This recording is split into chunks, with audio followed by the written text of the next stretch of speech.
And in closing, I want to end on a personal note.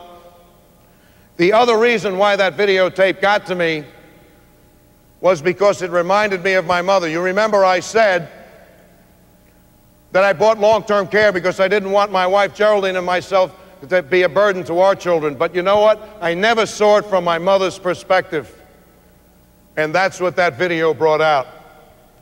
And I'll always be sorry for perhaps the times we weren't too charitable with her, just to break some of the tension.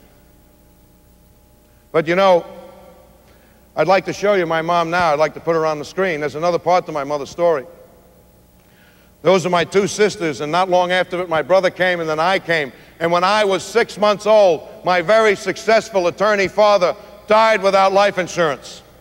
And my mother then had to go out and work as a secretary to raise all of us. She had to make some very hard decisions.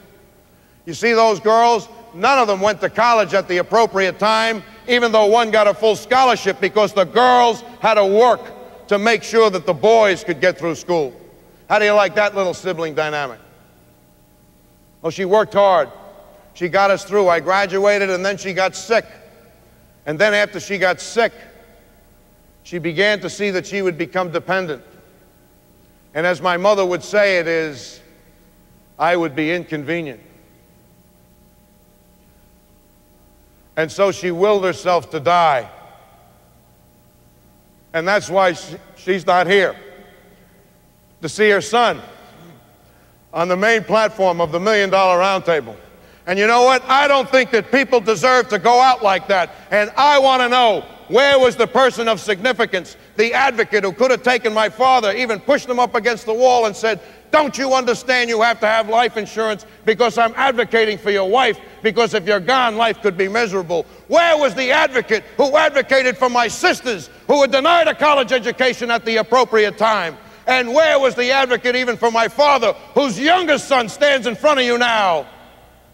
And the only legacy I can tell you my father left us was he left us alone.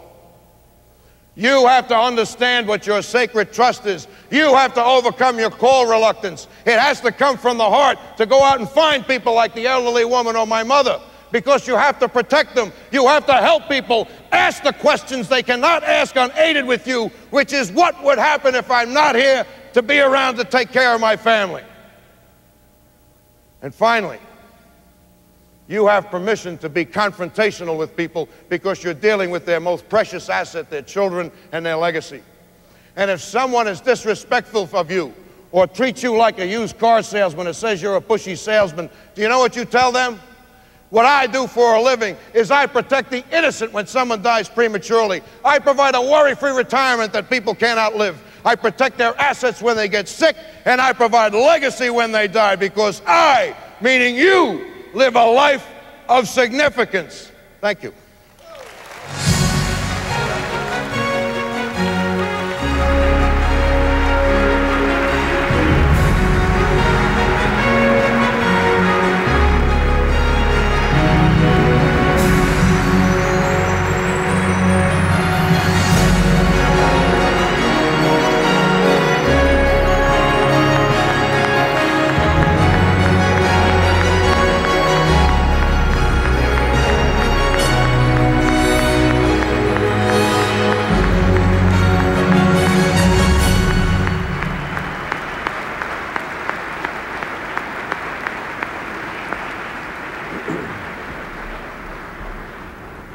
That concludes this program. For additional information on the $1 Million Roundtable products and services, contact the Achievement Department at 847-692-6378 or on the web at www.mdrtpowercenter.org.